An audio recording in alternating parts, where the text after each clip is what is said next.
Pickaxe.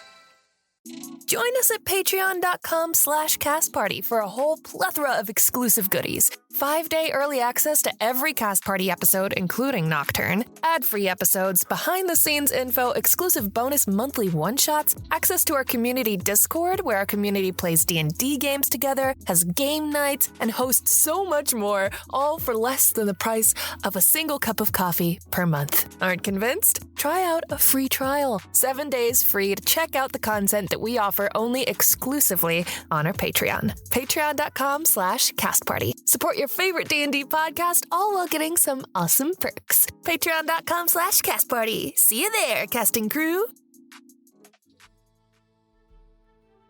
Hello, everyone, and welcome to Cast Party. My name is Colin McManus, and I will be your director for today.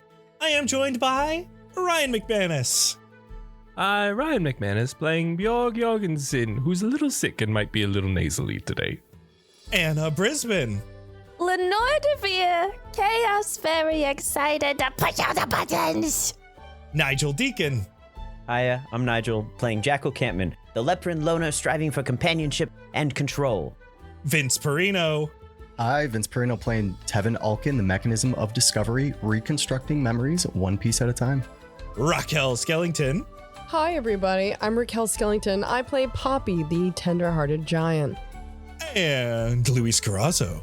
Hello, I'm Luis Carrazzo. I play Santos, the maybe too effective Glavinator with Bloodlust. You were very effective in our last episode, where the various training combats started in both the Hollows and Silktop. Poppy was fighting a spectral version of Darla, Tevin fighting a spectral Desmond, and Santos and Jackal down in the Hollows with an all-out brawl. During the fight, Santos and Jackal utilized their weapons to knock around the 3 Order members that ganged up on them.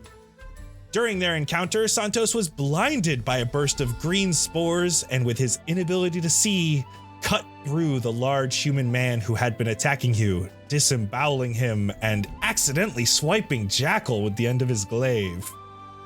You finished the rest of the fight with these 3 before Santos was finally able to see the destruction he had caused, the man dead on the ground, and the swipe into Jackal's shoulder. He tried to heal the man he had killed, but was unable to bring him back from death. Meanwhile, up on Silktop, with help from an enlarge from Lenore, Poppy faced Darla. Exchanging punches and watery tentacles, Poppy used her magic shoes to teleport behind Darla and connect punch after punch. Tevin clashed with Desmond with swings of a large heated wrench. Desmond collided time after time with Tevin, though Tevin returned the violence with point-blank shots to the stomach and thighs, trying to bring Desmond to the ground. All of this happening here and there, and Bjorg decides to make his own spectacle, teleporting an individual from the Hollows up to the awning of the building that Dominic was watching from, and then shooting him with a blast from Oopsies all the way down in the Hollows. Just spectacles all around. Domino watched from above for those who would impress him. Poppy finished her fight with Darla first, knocking her head off her shoulders. Tevin finished soon after, trying to bring Desmond to the ground, but the projection disappeared before he could speak anymore with his brother. With the bells going off, the fights had ended. Santos and Jackal were some of the last standing down in the Hollows, but as they turned to leave, Preston was heading right for them, anger in his eyes as he looked down upon the corpse of the man that Santos had slain. Now, Preston rushes over to you, Santos, eyes wide with anger, and he grabs towards your glaive. And so the scene is set. The question is, do you let him take it? No, I jerk it back right away. You had one rule. You put that weapon down. Hey, wait, it wasn't his fault. That guy blinded him. I'm gonna point to wherever that man that blinded him was. You quickly realize that this place has emptied out really fast. There's a group of people leaving. You're pointing into a group. He's probably in that group. You saw that's the way he went, but it's hard to use this as evidence as he is obviously enraged looking at you. Shit. I brought you here. Look, I what he says is true. I was blinded. I didn't know what I was doing. I'm sorry. I need to figure out if that's true. But until then, you cannot be here. We need to hide you. Wait, what? What do you... Come with me. And where is the body of the man? Has it been already taken away? No, it's 5 feet from you. I think at this point, all of the reality starts to really sink in, and I drop down to the body that I killed, the man I killed. I just want to take a look at his face. I want to remember the man that I accidentally killed. You remember his face pretty well from before you were blinded, and now you're taking a much closer look at it. It is much softer now. There aren't these angry emotions on his face because it is emotionless, as there's no life behind the eyes. What's his name? I'll say to Preston. I don't even know, but there'll be a burial, and I'll find out for you. But right now, we have to leave him. I'll get people to come get him. Everyone's getting picked up here. And he gestures out. There's more bodies on the ground. They're not dead. They're all just knocked out. Like that Kenku man who was shooting the arrows, you like knocked him out and he wasn't able quite to get away. You might have made a name for yourself. I know that's where you came here to do, but I don't know if it's a good name. He had nothing to do with this. This was all me. So I don't want Jackal to get any of the blame for this. I'll do my best, but... Hey, Santos, I'm not going to leave you behind one way or the other, so if one of us is going anywhere, we're both going. My barracks, right now. We need to get you off the streets, just in case the guard from Silktop decides to come down here. Understood. A lot of people saw this happen. I'll hand him the glaive. If you need to take this, then so be it. He grabs it, but doesn't grab it fully from your hands, and he jerks it forward so that your face comes closer. Can you handle it? Yes. Like I said, I was blinded. I would never have done that. And he drops it. Then hold on to it. You might need it. I'll stow it, and I'll follow Come on, him. now. And you see as he's leaving, he's giving some orders to some of the other members that are like watching in awe, get this body off the streets. It sounds like there's like an infirmary nearby as part of this area of the Order of the Chrysalis, so they're taking it there, likely to get it cleaned up. And he, moving quickly through this area, leaves this kind of area where you can see overhead that hole in the ceiling that leads up to Silktop and back towards the rest of the Order of the Chrysalis compound. And he takes you quickly to the barracks. And in the barracks, it's basically a few long halls of curtains. And some of them are open and you walk by and it's 6 foot deep and 2 feet wide and is just a single cot in there. But as Preston walks through, he ushers you behind him, and to the end of one of these hallways, there is a like actual wooden door, and he brings out a key and unlocks it and goes inside. This is a much larger room. The only real room, the others are just stalls for the other initiates here. But Preston has his own room. There's like obviously a bed here. There's a table with chairs. There's a couple of minor amenities. Not a huge room, but there's no windows. It's nice and dark. It feels claustrophobic in a way because there's a lot in here, but also safe because of the nature of what has happened. And he just gestures you in and points to the table. Slowly make my way and sink into the chair, silent. I got some cleaning up to do. You both should stay here until I can figure this out. Describe the man who blinded you. Which one was it, Jackal? Was it? Well, I think it was the Dragonborn, was it not? I think so. Wild eyes. Yeah. There was a Kenku and a Dragonborn. The Kenku was further away. The Dragonborn magic user was the one that I think... All right, I know him. I know of him. I'll try to find him. And If we can corroborate that story, we might have something to help you. You gotta promise me, though. We're not making this look like it's an accident. It was an accident, right? It was an accident. Yes. I would never do that. I'm gonna step like a little bit closer to Preston and turn my shoulder towards him. He hit me too. It wasn't on purpose. I can guarantee it. And I'll kind of like show him the cut that's in my arm. It's fine. I'm not worried about it, but it was definitely an accident. Roll me persuasion with advantage. I think using that cut as evidence is a huge... Is emboldening bond still active? It lasts for 10 minutes. Yeah, because you started it before the race, which took about a minute or two. Combat was only another minute or two, and then this was like a quick walk to the barracks, so I would say you're on the tail end of it. But yes, it's still active. We've got an 18 total.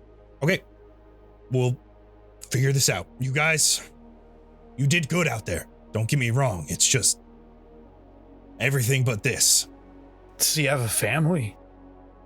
Not a lot of us do down here. Do you want me to find out? Yeah, I'd like to know. Do you want to know? I do. I want to know the full weight of what I've done. I'll figure it out. And when I come back later, I'm going to ask you again. Do you really want to know?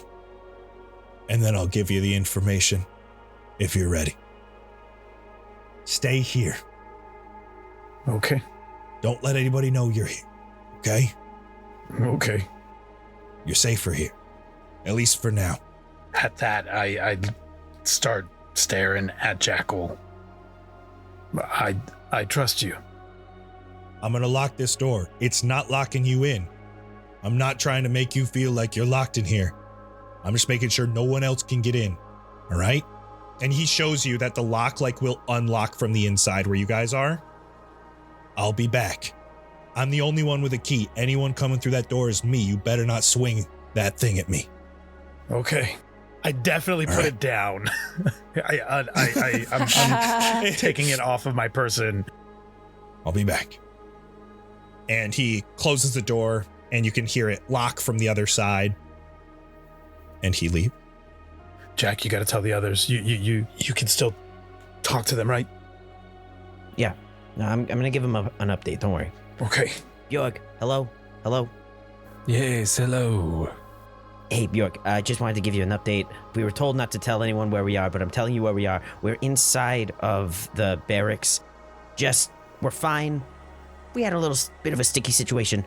It's all good. We're gonna be fine. It's all good. I'm gonna report back.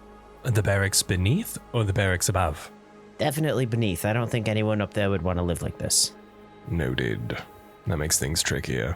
Well, at least you know where you are and you can't have gone far, so I'm glad both of you are safe after all that. Yeah. I'm gonna report back. I gotta have a real quick conversation. Take your time. What did it look like to us up top watching them leave? It didn't look like he was getting arrested or anything, right? No, it was more like a Preston starting to hurriedly jog and Santos and Jackal following. Okay. Santos, is that the first time that's ever happened to you? That I've been blinded? Or what? No. Have you ever lost control like that before? Yeah, but I was, something was causing it. It not like that. Not like that. Do you know what could have done this? Did it feel different? Did something feel different to you? I want to know, as maybe the resident expert of our group in this type of situation, please walk me through what happened from your perspective. I don't feel like I lost control. I just maybe miscalculated. And as I'm trying to kind of piece it together, I'm going to go pick up my glaive and I'm going to try to physically put myself back into that position. So the same kind of battle stance, I'm going to try to recreate it in a way. I remember the magic user was over here and the fighter was right in front of me, and I was taking a swing with my glaive. Next thing I know, I got hit with something, and I couldn't see anything, and I knew I was gonna make contact, and I just didn't know how to hold back. I felt something kind of, I couldn't hold back. But I think it's because I couldn't see him. I couldn't gauge how close he was to me. Right. I mean, I understand. Not being able to see, having one of your senses knocked out is it's scary. I know you're just trying to protect yourself. If it feels like more than that, can you tell me? Just so we know if there's something we need to watch out for. You know? Okay. Colin, question. Mm-hmm. With the bloodthirsty affliction that I have, is there any kind of self-awareness? I mean, that might depend on the person. 100%. I gave you the mechanic. I want you to decide how it works for Santos. Can I do like a self-insight check? I feel like I've done this before. I think you have done something similar, but this is where it's coming into play. So why don't you? I like the self-insight. Okay. Oh. That's a natural one. Oh, yeah. Oh my God. Wow. Digging deep inside, you are recreating it in your mind and physically around you. And as you go to swing, you're closing your eyes like you were blinded. And in that darkness, there is just this sense of euphoria throughout your body. It feels familiar, and it feels like when you were in the belly of that monster, when you were on the brink of death. Oh my God. As I become aware of that rush and that euphoria, I open my eyes and am staring right at you, Jack, and slowly put the glaive down. And I walk up to you, and I'm bigger than you, but I basically collapse like in your arms, and I squeeze you probably a little too tight, and I say, I liked it. Okay. That's all right, Santos. It's okay. That's not normal, and that's new, and I don't know why. You know, we're all experiencing a lot of things these weeks. We're experiencing new stuff. We're learning new things about ourselves. And, I mean, I'm not going to say it's okay that you liked it, but give yourself some grace in this moment, okay? I'm going to squeeze you back, and I'm trying to be comforting as much as I can with the embrace. But you can also tell that I'm not used to this type of interaction, almost as if it's one of the first times that I've had someone hold me like this. I ease up, I relax a little bit, and step away from you and sit back in a chair silently, kind of staring down. Bjorg, real quick. Yeah, go ahead. Yeah, keep an eye on everyone. If you notice anything weird, let me know. I don't have any more to go on than that. So do what you will with that. Most of Tevin's behavior does not count, I think. I was just about to say, if you're wanting feedback on everyone's weird behavior, you'd be getting calls non-stop through the next 3 hours until we all find some rest. But if anything is out of the ordinary, I'll reach out. Out of character is what I'm looking for. Good luck with whatever nonsense was going up there. We were a little preoccupied, and thank you for your help. Of course, I'm glad everything went well, ? Fingers crossed you guys can come topside soon. That might be much harder now. So, yeah, big question mark. Great. Well, I'll see you soon. Be safe, I hope. Same to you. As Jack and Santos get comfortable in Preston's room, I want to jump back up topside. The ending of the ceremony happens. One thing that you quickly notice is there isn't really an ending of the ceremony. All the fighting ends, the training is over, and as you look up, Dominic just looks out among the crowd, up and down, both on Silktop and the Hollows, and he turns around and goes back into the tower. There's no final remarks. It's very similar to how Allura's speech that she did the day before ended. She just walked off.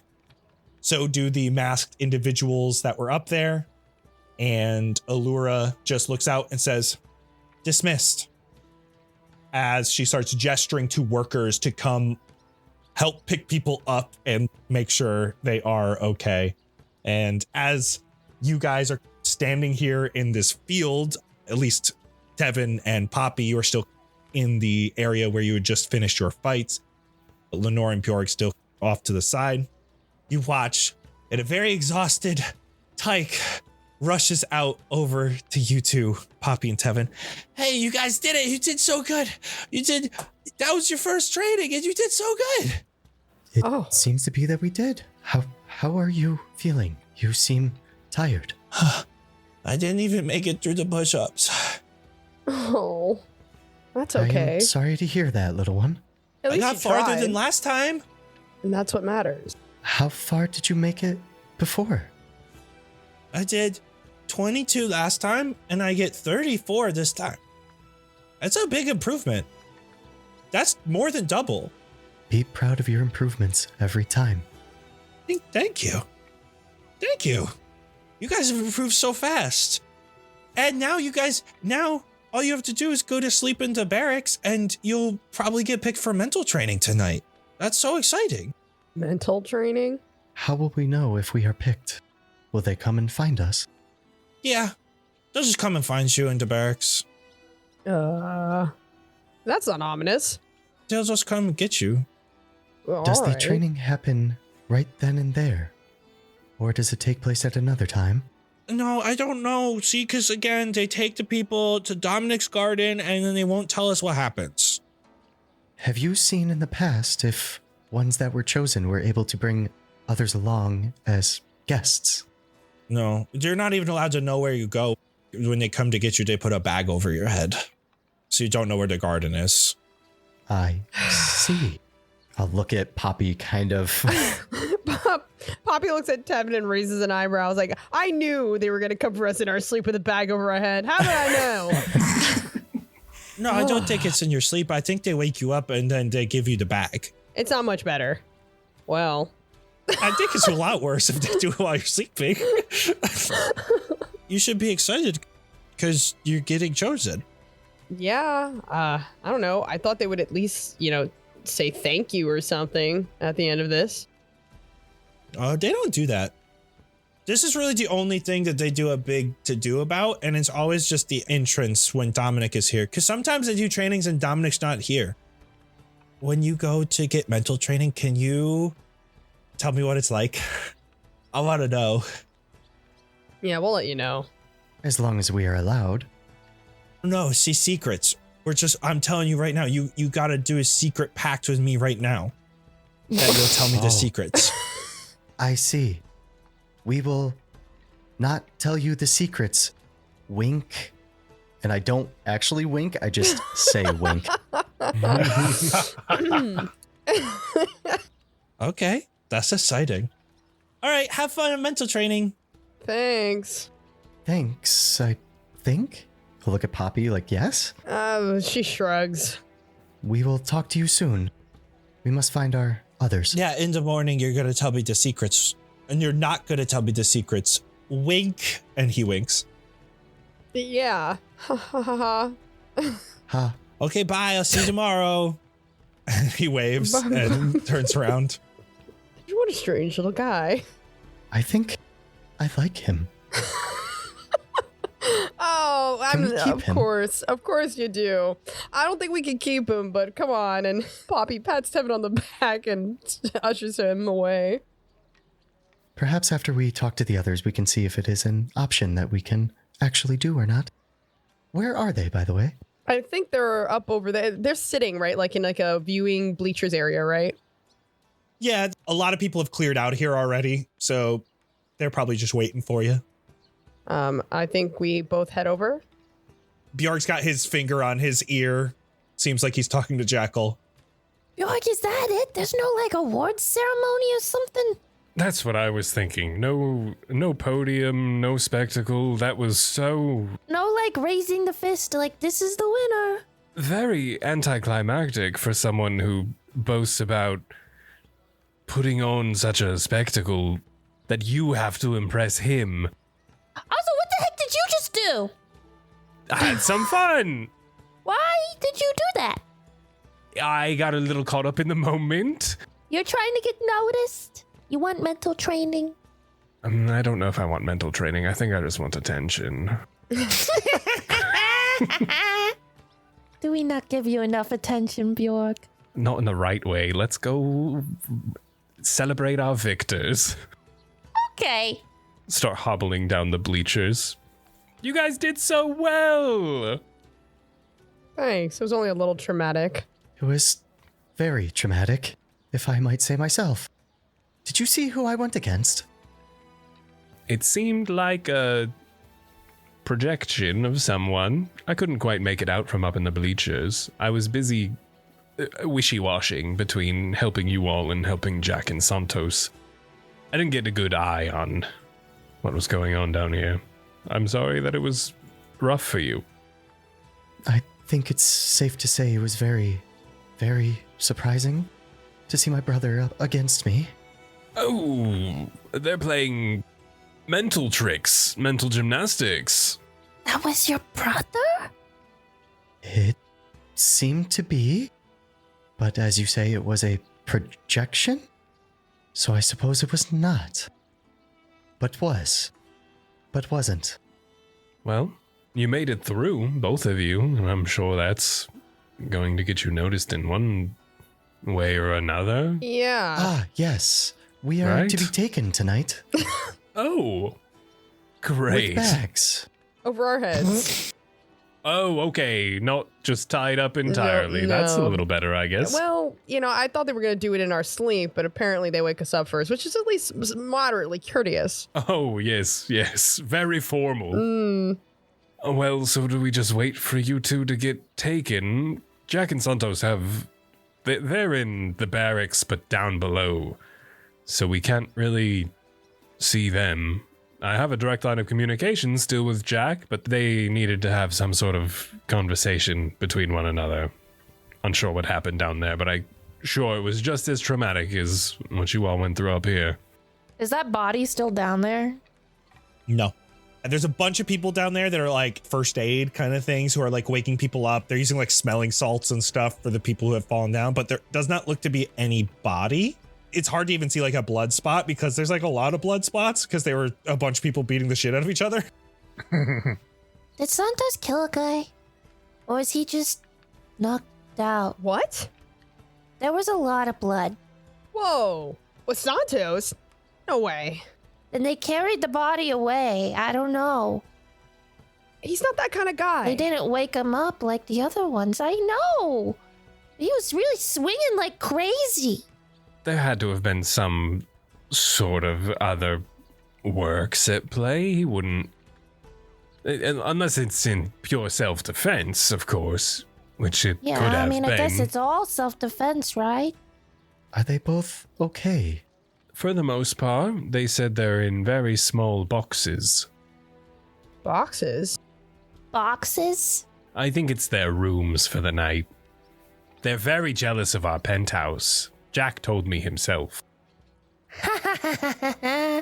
We need to meet up with them at some point. It doesn't seem like it's going to be anytime soon if they're stuck down there. Yes, that's the issue, being so split up. And especially if you two are going to be split up now. It could be a bit tricky getting us all back together. What if we do not split completely? You think we can come with you? I was told it is not an option for us. We are to not let anyone know, and we are not to know where we go ourselves, hence the bags. But what if we did not take all of us there, meaning both Poppy and I? What if just one of us went? Okay. The one person who goes could take earring just in case. But we are also, just to play devil's advocate, in a brand new city that we do not know. We don't know the people. We don't know its factions. We don't know its hierarchy. We don't know nothing about this place. Do we really trust sending one person alone with a group that we just met? If I might interject, I find everything new. This would not be anything new to me, and it would be familiar at the same time, seeing as I don't know anything. I do think that I would be the best option. Works for me, if that's something that you're comfortable with. Plus the fact that this is going to... Tevin, I'm going to preface this by saying this is not mean. The person best fit for mental brainwashing is probably the one who is not fully man. I did not mean that in any sort of way. I just mean you're half robotic. He doesn't have the vulnerabilities of people. Like he's less Yes. susceptible to brainwashing, or he's more susceptible. Both at the same time. This is partially the reason I am offering myself as tribute. You just gotta promise that you won't let them program you into killing us or something. That might already be programmed deep into my brain, you call it, but we haven't got there yet, have we? Wink. Haha. Thank God. Are you joking? You just said wink. But you didn't wink. Can he Can wink? you wink, Tevin? Oh my God, he's joking. Listen, all I'm saying is that is a good thing. Because, like Lenore said, you both have programming and a brain. It's like two different computers working inside your body in tandem. And who knows if they can reprogram both of them. So if one stays the same at least, that's not bad. At least we know you'll still be there deep down, at least on one side. And what if the mental training conjoins them together to work as one in a better form? Even better then, right? Two halves make a whole. Yeah, I guess that's one way to put it. Poppy, are you okay with this option, or did you want to go through the mental training as well? I'm fine with this option, really. I don't think it's gonna be fun. I also don't think it's gonna be fun. Well, so if neither of us go to the mental training, does that mean we're out and all this was kind of pointless? Kind of. Yeah. We need that information. We have to meet with Dominic. Someone has to get eyes on Dominic and figure out what the hell is going on here. Poppy furrows her brow. It's like, well, she looks at Tevin. I guess I'll stick around for the mental training. If that is what you would like. Oh, Poppy, you stay with us, and we potentially try to Hawkeye on Tevin when he gets taken. Oh, actually, yes, that's better. I could just follow along, especially with the boots that you gave me. I forgot about the boots. It's okay. They're new. They're still being worked in. The leather's too tough. I think there is only one final problem with this plan. I do not seem to have ears. Oh, shit. You have a nose, though, right, Tevin? Yes, but will that earring work on my nose? They're clip-ins. Don't tell anybody. I see. Just give him a little septum ring. The jewel just vibrates dangles his down a little bit skull. over your... Just It vibrates his dangles a little skull. bit over your lip. That's When you want to crazy. talk to Jack, or if you're ever in danger, just grab the little jewel right by your nose and You speak. just see Tevin just like bobbing his head up and down as it just continuously like taps his upper lip. Ding, ding, ding. I guess we're all set, as much as we can be, I suppose. What do we do in the meantime? Oh, I could probably use a short rest. And if during that time you could show me how to use this as I like slap the little ring on my nose a little bit. There's like feedback in Jack's ear. He's- I'll give them a little bit of time. They were having a conversation, and then whenever Jack is ready, you might hear him bouncing around in your brain. And when you do, let me know. For that short rest, do you guys want to take a look at the barracks? Oh, yeah. Yeah, that sounds great. The four of you head over to the barracks. It is much different than the barracks down in the Hollows. It is still very much hallway, with just this time with a bunch of doors, some of them open. And as you look inside, it looks like there's 2 beds in each room. There is like a communal shower area here. They are like individual stalls, but it's more like a dorm type shower that we would see like in the US, you know, with one area with showers all together. And you find there are multiple rooms that are just like open. It does not look like people have assigned rooms. It looks like they can go in whatever rooms are open for the night. Nice enough, I guess. They'll do the job. Poppy looks around, sees if there's like, I don't know, any other facilities? Is there, you know, just beds? Is there a nice bathroom? Sauna, perhaps? The bathroom is connected to the showers. You know, it's again very much a communal area. There's definitely no sauna. It's nice here, but not like over the top. Nothing like the spa you just went to or the penthouse you stayed in. Probably the worst rooms that you could think of that you can imagine on Silktop with how nice everything else has been. That's not to say they're bad. They're just average and they're there for sleeping. While you guys are here, you're welcome to take your short rest. Which rooms are you guys taking? There are 2 next to each other, but who's bunking with who? Boy room. Yeah. Come on, Lenore, let's have a sleepover. Yeah. We got girl room and boy room. You're welcome to take those short rests. And this time, Bjorg, you teach Tevin how to like actually use it. Jackal gets a couple of sharp sounds in his ear, but is able to speak with Tevin over that distance.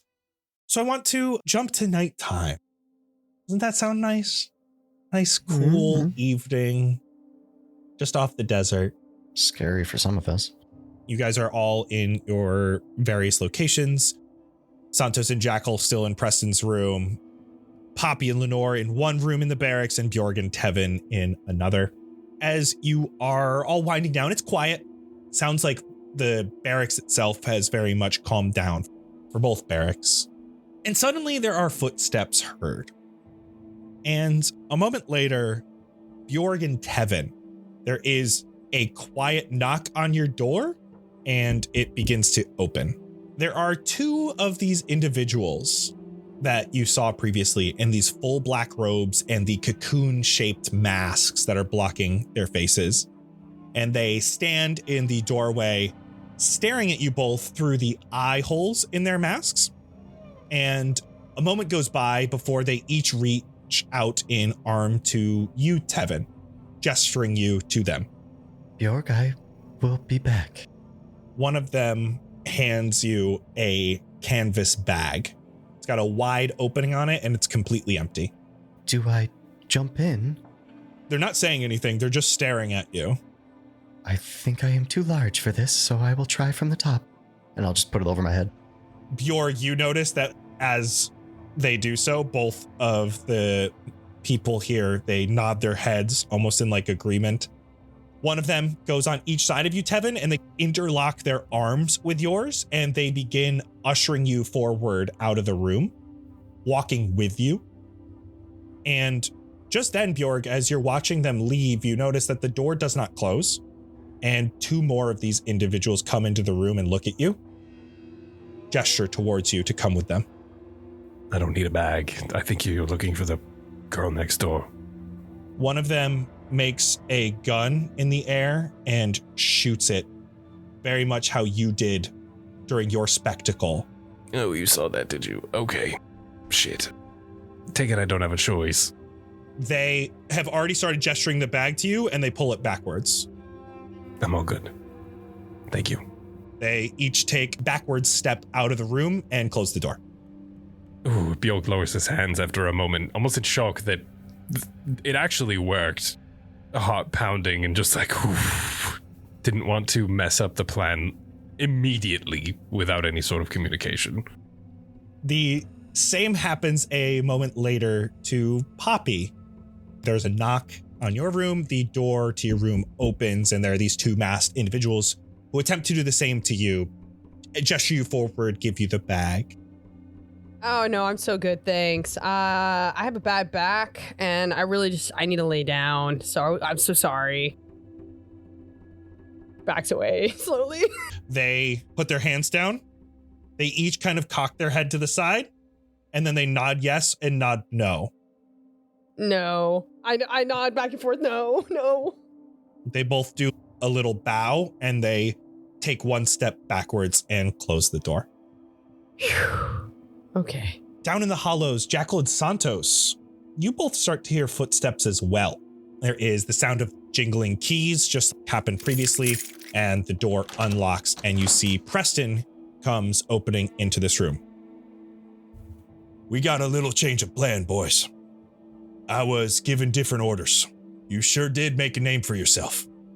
Oh. And he steps to the side as 4 individuals wearing masks and black robes enter into the room behind Preston. You'll want to go with them.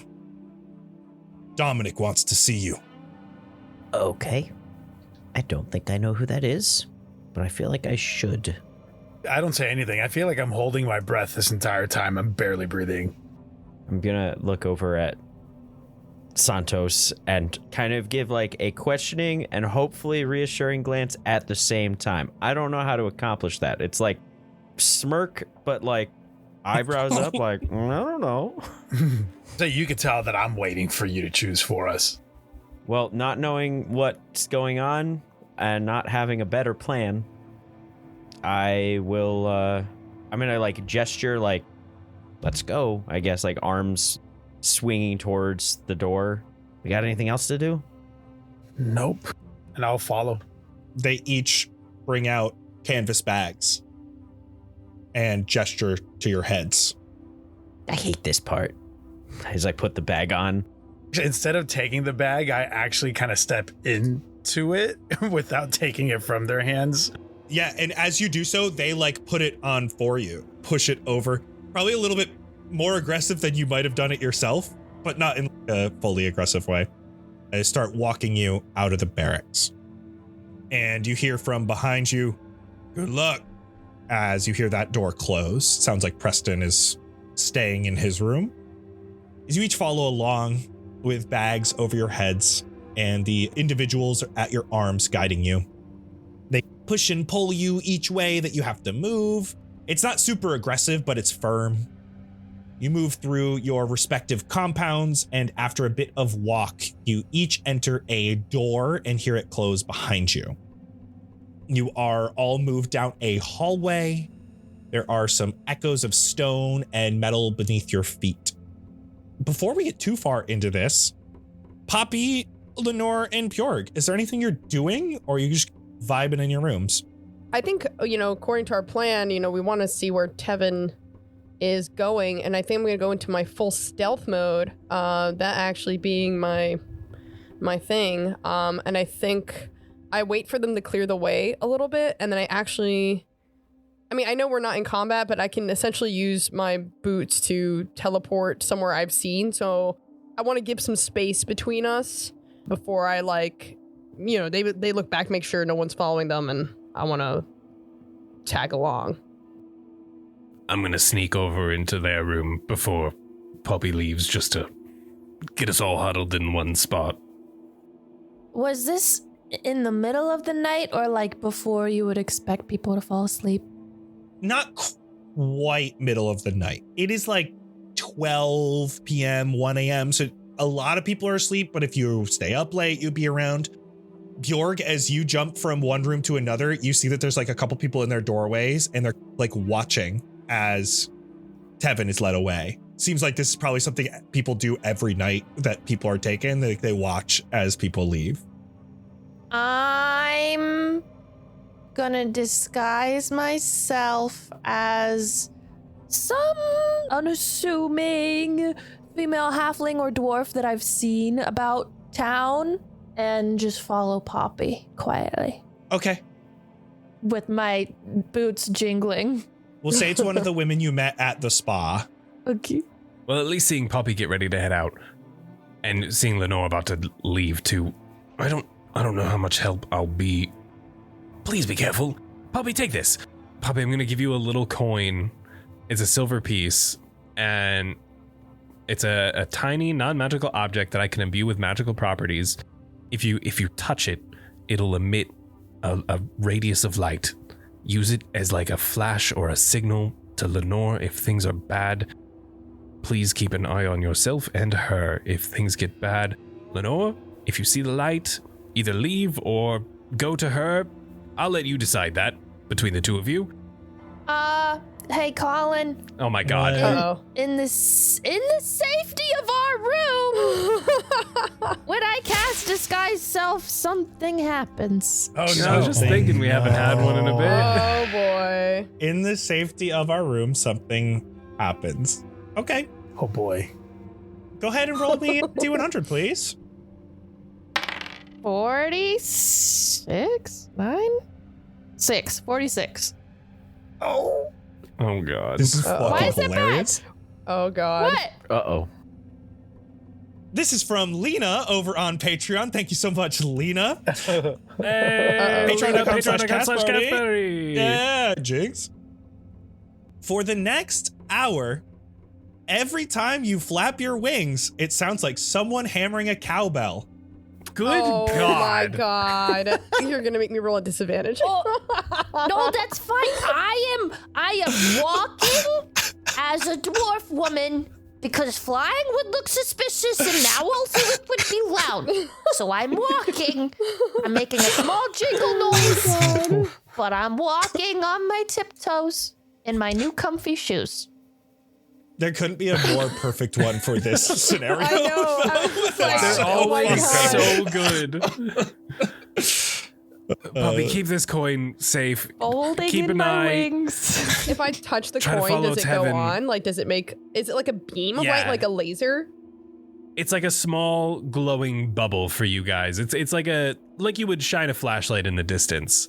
So if you click it, it'll turn on. If you click it again, kind of like a touch lamp. Oh, cool. Try to keep it on, Tevin. Try to keep it on, Lenore. Yeah, I yeah. trust you guys. I got it. Poppy, I'm gonna go invisible if we gotta get super sneaky, okay? But for now, I'm chilling. Lenore, Huh? who do you want? I'll give you a turret. A turret? Yes. Whoa, whoa, whoa.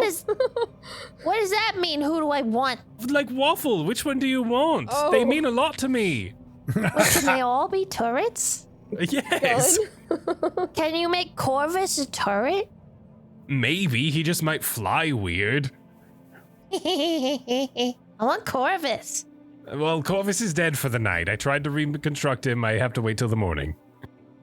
Am I gonna look suspicious walking around with a turret? Yeah. No, it's very tiny. It's very, very tiny. Okay. You can stuff it in your Waffle. pocket. You want waffle? Damn. What? No, I just listen. I'm not trusting you. You asked. Bringing a flamethrower to Dominic's garden is so funny. And so Lenore. And I will hand over Waffle. Just press his little gem and his legs will come out. Okay. All right. Now, Lenore, there may be times where you can't keep up with me because I'm gonna be scaling walls, and whatever you do, don't I can fly. Don't fly. But what if no one's around? Did you And already? I'm invisible. No. I think under no circumstances should you be flying. No circumstances. People will mistake it for a cow herd stampeding through the city. But people might just think it's wind chimes. Those big ass No, wind it chimes. sounds They'll go, much "Go, louder go, than go, a go, wind go." chime. If you want to fly that bad, I mean, you could just throw you through the air, but you're a little bit. I mean, you could. I'm basically the same size. I just look a little bigger than I normally am, but I'm the same size. Can you hang on? You want to ride on my back, and I can kind of scale with you on me? Okay. Oh God, please! And she gets down on one knee to let Lenore hop up on I her climb back. on like Yoda. Oh God, don't be so tight around the Love neck. it. Not tight around the neck. Okay. Sorry. All right, let's go. I look back at Bjorg, and does Lenore also still have the phone contact with Bjorg in case something goes wrong? I think Tevin has that. Well, Let's just hope nothing goes wrong. Speaking of nothing going wrong, Poppy and Lenore, why don't you roll me stealth, please? Oh my god, I got a 12 and I have a +7. Oh my god. Okay. That's pretty good. Lenore, since you're backpacking, you're being lookout. I'm going to allow you to add a D4 to Poppy's roll. Nice. 1. Okay, so that's a dirty 20, Okay. That's not bad. Okay. right? Because you said 12 plus 7 plus an additional 1. That's pretty good. No. I got a 12. Oh, you got a 12 that was included. with your plus 7. Included the plus seven. Okay. It's a good roll. I'm like, what do you mean a good roll? You got a 13 total. Yeah. Okay. You guys start following along as far back as possible. When you need to, you're scaling buildings. You are able to use your boots very meticulously and only when you need to, very precisely. You're following along. You're following through doorways. It's hard. Sometimes the door opens and you have to get a look inside and you rush up and the door's locked. And luckily, Poppy, you had gotten a look inside, so you were familiar enough with what it looked like, and you can use your boots to literally get through the door as you are following along. And again, those of you who are blindfolded, I'm going to focus mainly on Tevin, but Jackal and Santos is a very similar thing that's happening. You have been walking through these hallways, and suddenly all three of you, they stop. And then they start spinning you really quickly around. So you don't remember which direction you came from. And then they suddenly stop you and you're like a little bit dizzy and they give you a moment. And then they start walking you forward again. Lenore and Poppy, you are like actively watching this from like down this hallway. You're creeping in the shadows and you watch as they're just spinning them around. It looks childish, but it is a good tactic for them not knowing which way they're going. And you see that they aren't at an intersection at all. They stopped them in the middle of a hallway, spun them really quickly, and then just kept pushing them forward further down this hallway. You walk down this hallway and then they have you turn left. You hear another door open and then you follow what seems like a long kind of winding hallway. For Santos and Jackal, at the end of this long hallway that you're at, you enter an elevator of some sort. Mr. DM, Yeah? as we start to get to them spinning around and such, I just remembered I could do this. And I'm gonna cast invisibility at 3rd level so we both go invisible. Wait, fuck me yeah. too? Yeah. Word. Cool. Okay. And nothing happens. Okay. We go invisible, but no, Yeah. Nothing Nothing else worse happens. Nothing bad No explosion of happened. paint Unexpected. and glitter or anything. Very cool. Yeah. I'm going to ask Poppy, why don't you roll me your stealth again with an Okay. additional D4? It's basically like giving you post advantage. Okay, so roll and then add a d4. Yep. A new D4? Yeah, roll a new D4. That's fun. Do I do it? Yeah, we'll have you roll it. Hell yeah, that one's a 4. Hell yeah. Okay, it's a 14 total. Okay. Plus 4. Yeah. So it's 18. Perfect. Oh, 18. It's a much better than a 13, and you're invisible, which makes it harder for anyone to detect you just in general.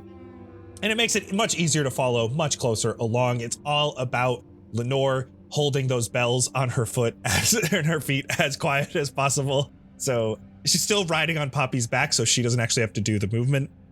Santos and Jackal, you get to what is essentially just an elevator of some sort. You can feel they stop you, and then there's upward movement. And eventually the elevator comes to a stop and you hear the door open, though the individuals don't start moving you yet. You hear a few sets of footsteps coming closer and pass by the elevator, one of which is a pretty loud set of footsteps. As they pass by you, you two are then guided to start following the footsteps. Tevin, you start to hear as you've been walking down this long hallway, there are more footsteps behind you now as you are walking down. And Lenore and Poppy, you watch as Tevin's being guided and you're falling behind, and suddenly a door opens up on the right side and there are two more masked individuals coming out, and you notice Jack's legs. Though they obviously don't see you as they are also mask over their head. And they're invisible. Yeah. Do I hear anybody talking? It is so quiet. Nobody's talking. It is. At all. Okay. Yeah. The masked individuals you have not heard speak at all. They've just gestured to you all. Some breathing now more than anything. Hey, Santos, are we up in the top now? Because we just went up, right? I don't know. I think so. Are we allowed to talk? I don't know. They squeeze you a little bit as you're talking. Oh, sorry. He like pats your hand as you say that. There's one more door in front of you that is opened, and you are all walking through it. Lenore and Poppy following close behind before it is closed, and suddenly you can all tell that you are outside. It smells of the evening air. The air is a bit salty from the sand off of the desert, and the individuals move you a bit further out into this open air, and you are moved to a nearby bench where they push on your shoulders for you to sit. And you recognize that this place is rather quiet. You are obviously still in the city, but you do not hear the loud city noises that you would expect even this late at night. And the masked individuals let go of your arms, seat you, and you can feel their presence standing behind you.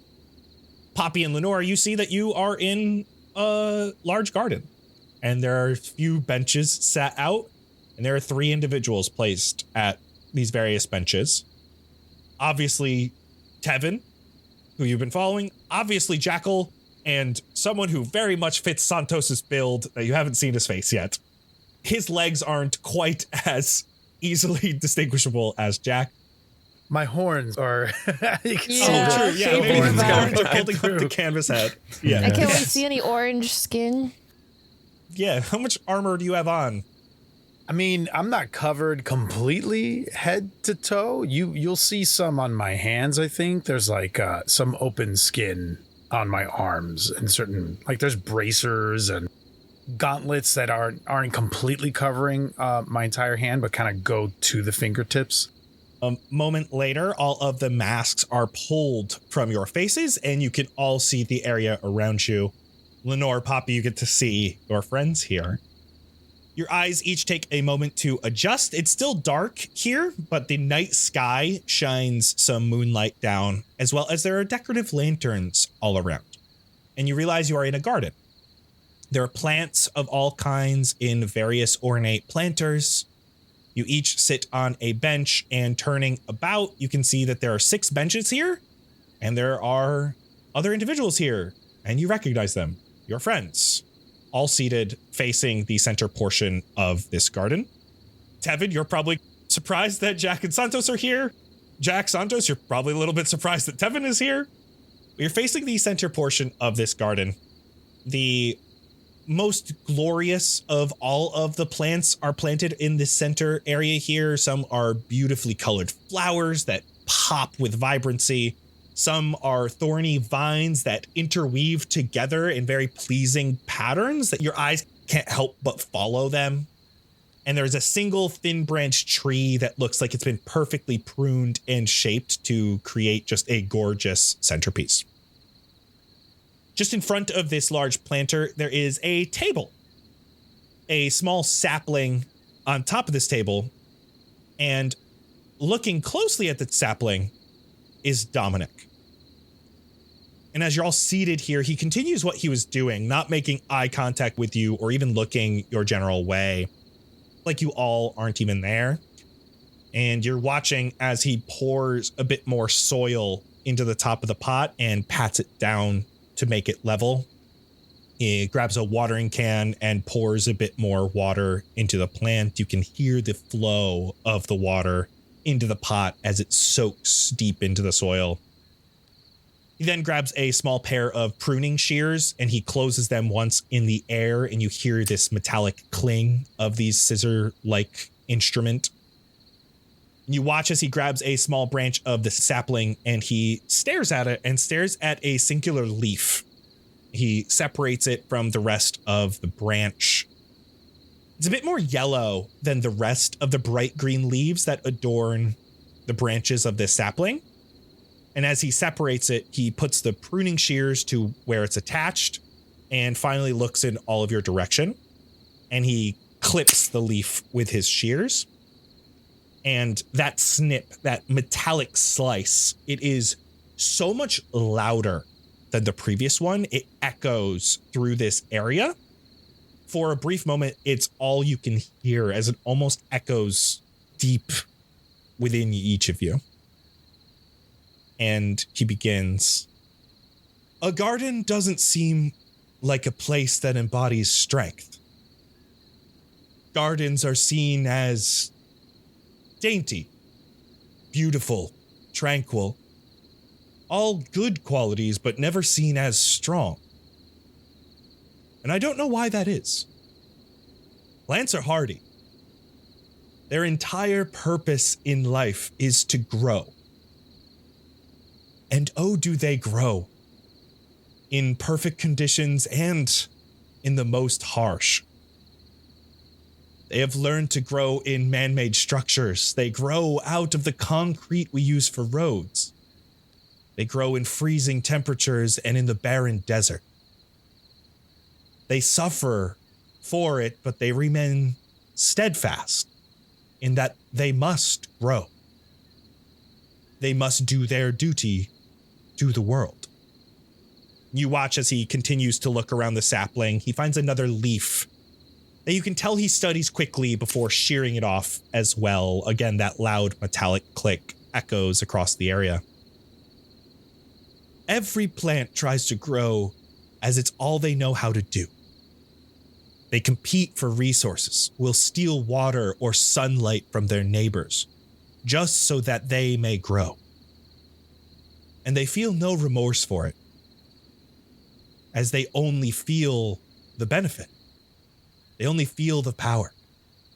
But in each plant, much like people, each part believes it deserves to grow. Each branch reaches to the sky, tries to steal sunlight from the others. But a gardener, a curator, we know better. A gardener can find the toxic pieces of a plant and cut them out. Prune the plant to a better version of itself. Cut out the pestilence that rots it from within. With just a few shears and some time, a plant can be stronger and can continue to outcompete those around it. As he cuts another leaf and another sharp metallic snip echoes. People are the same. Left in the wild, they grow soft and unfocused. But if you can trim them, strip away the weakness, what remains can fully bloom. You are here to grow strong, to become the best plants you can be. And when you see what you can be, what weakness I can get out of you, you will thank me for every cut. And he places the shears on the table and does a once over of the sapling, smiling as he turns the pot in his hands. He places it down and finally takes a good look at the three of you. You all have displayed strength in one way or another, and are all new to the order. So I ask you this, are you here to better yourself? Because you've showed incredible promise. Is that why you are here? I think yes. That is what I truly seek. I wouldn't say that that's our direct goal, or mine. I guess I can't speak for anyone else, but if being better or stronger will help us in this next spot, then I guess so. There is only benefit to growing, to becoming stronger. But it is a task that... Question. Yes. Does becoming stronger is it... How do I ask this without sounding rude about your organization? Are we locked into this whole thing if we agree to this? No. You are here of your own volition. The hardest part about growing is putting yourself in a position to grow. Making sure you're in the right dirt. You have the right sunlight, the right nourishment. That is the hard part. I'm gonna look over at Santos and shrug, and trying to get a feel for how he is reacting to this. I shrug back. So we get to undergo growth. We won't be beholden to you.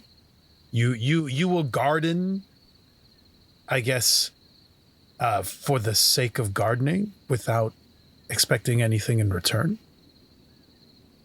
I expect there to be strong individuals going out into the world. I expect you to understand that this is the best place for you to truly meet your final purpose, your truest purpose. To understand that your suffering doesn't have to be your own. You can conquer it. Get rid of the darkness you keep inside of you,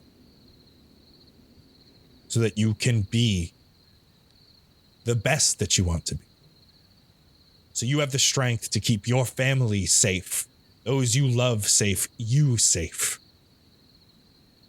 From the monsters, from the people, and from yourself. Well, I think that we have some pretty fortuitous timing then. Your bodies have been tested. But what about your minds? Mental training is harder to conduct, harder to get through, but is more important than physical training. Are you ready to begin this journey? Will it hurt? Physically, no. Is there other forms of pain than physical? Oh, yes. And that is just another thing for us to learn, isn't it? While you'll be in a very different place, the lessons you have learned along your journey remain the same. You worry about yourself. Do what you can to grow. You find your own path. You become the best you can be. And if you refuse, you will leave this garden and not come back. He pulls a small drawer from the other side of this table and grabs out a satchel. And he pulls out a handful of orange leaves and places them into a mortar and pestle and begins grinding them down. There are magical sparks that emit from the mortar as he grinds the leaves down, like mini explosions that are this bright orange and emit a glow with each burst. He takes out a few small dishes about the size of a tea saucer and puts some of the powder on each of the small dishes and then places a match on each dish. Take this. Each of you. Make it burn. The smoke will awaken the deepest parts of your mind. You must become acquainted with the darkness inside of you, so that you may harness it or quell it and find the best you. And one masked individual from each pair comes up to Dominic and takes one of these dishes and brings it back to each bench and hands it to each of you.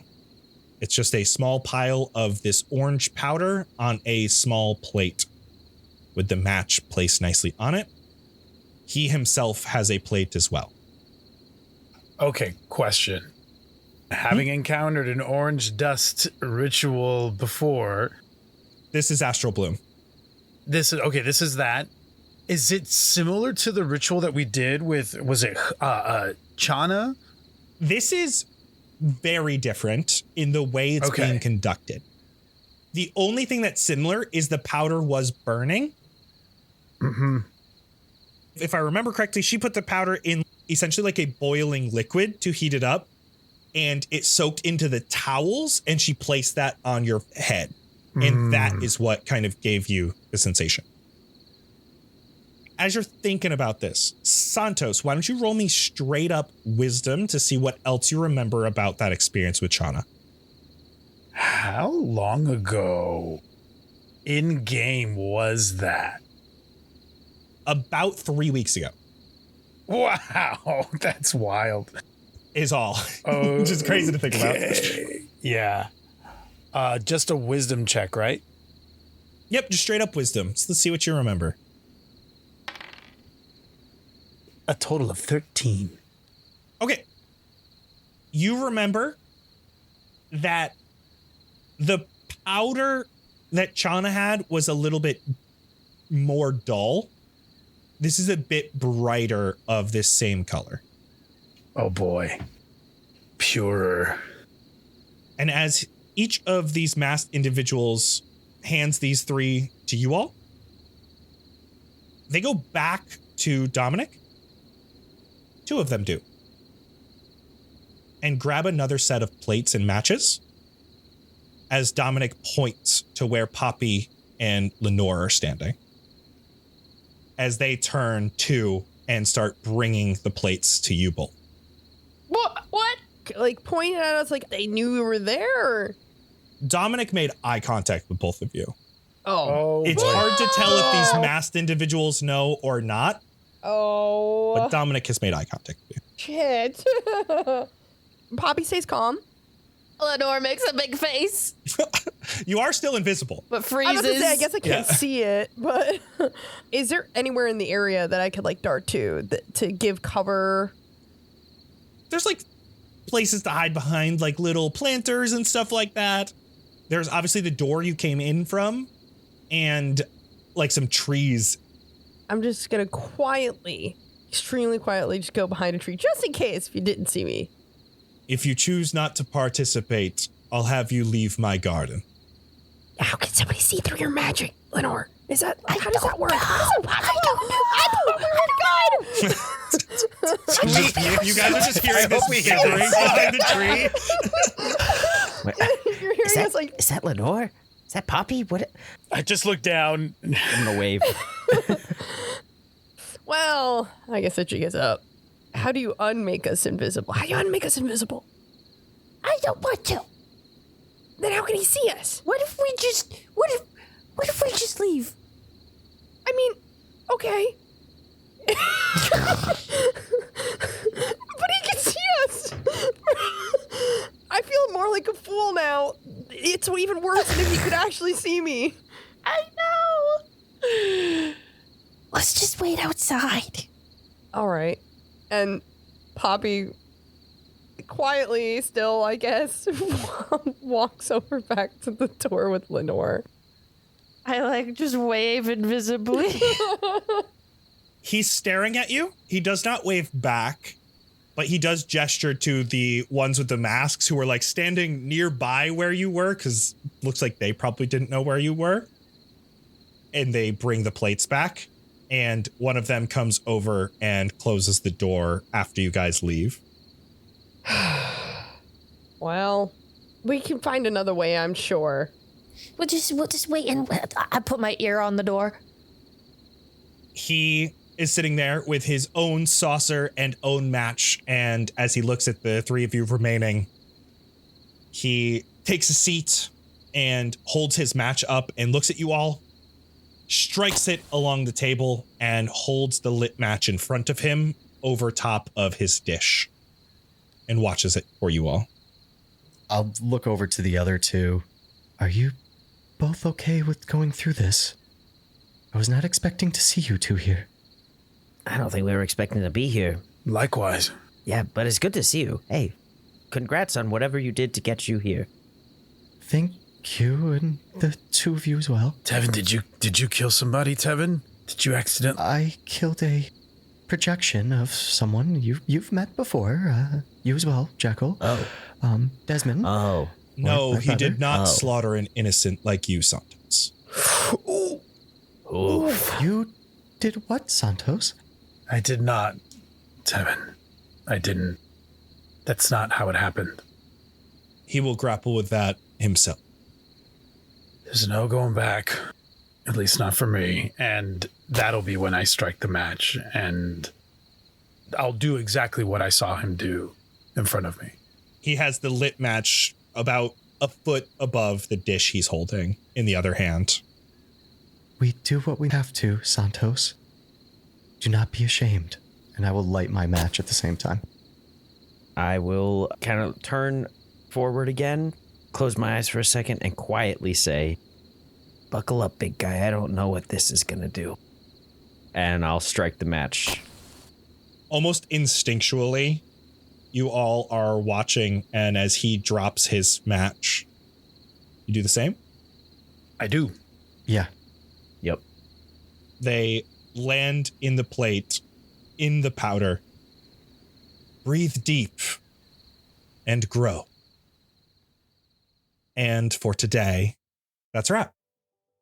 Ooh. Oh. What Explosion the drugs. heck? Ooh, an egg. Ooh, an egg. Oh, God, we have so much to talk about over on Behind the Scenes, patreon.com/cast party. Hey, did you all know that we have a $2 tier? It's so cheap, and you can get episodes early and ad-free episodes. You hate ads. We all hate ads. We don't like having to put in ads. So if you do $2 a month, patreon.com/cast party. Or you could jump up to $5 and listen to Behind the Scenes, where we talk about all the episodes. And we're going to talk about all the things that happened today. Like, how the heck did he see Lenore and Poppy? What the heck? Rude. What the heck? Heck. Patreon.com/cast party. We will see you there. And in 2 weeks, we'll have another episode and we'll do some mental training together. boy. Yes, so exciting. He's high level. That's my take on Okay, it. bye-bye. Big high level. Bye. You know, Tevin, people have started trademarking their equipment designs. I know you're in sentry mode. Just all you have to do is listen. And listen, okay, I know that doesn't sound terribly interesting on its face, but here's the thing. I know they're all lying. A friend of mine, Jonas, had trademarked a piece of a crossbow that Sainty Love had been designing. However, they trademarked it through Canna's bureau, who employs Mason and Opti, who have both worked on crossbow manufacturing in the past. What they discovered was that there were hundreds of trademark requests coming in for the same design. One they knew was collaboratively put together by Bubba, Heather, and Bassdrop. But their original design had never been properly trademarked, and a rumor was going around that someone named Dragons had stolen the original and was selling copies. So when they found that out, they reached out to Jeski Fire, their contact with the god. This started a whole investigation into the matter. They pulled designs from a new guy, from Eric 5. They even found evidence that Dubwood was using those parts in a kitchen mixer. Now, here's the interesting thing, right? The original design itself was stolen. Yep, that's right. Kaylee, one of the lead investigators, tracked down one single hair of a clue that brought her outside of Twin Rivers. Frosted Gears, their partner, had fought to keep them from going out. You know, it was a high resonance year. But out they went anyway. This is hearsay, probably, but I did hear that Winkle and Lexi confronted them somewhere in the woods trying to stop the investigation. Luckily, Havoc Hopsack and Ryan had been following their colleagues. I think also intending to stop the investigation, but ultimately deciding being heroes would be more lucrative. So the four of them went to a remote mill owned by an old pair of farmers named Chops and Stormrider. They had been making these parts in the mill and selling them to Max, who sold them to Michael, and so on, all the way down the line. Their design had made it into almost every crossbow in the city and many other mundane devices. But now here's the really interesting part, Tevin. It's actually my design. I sold it to farmers for like 10 gold a couple years ago, and, well, look at me now. Anyway, I bet you're made up of all sorts of trademarked parts, aren't you?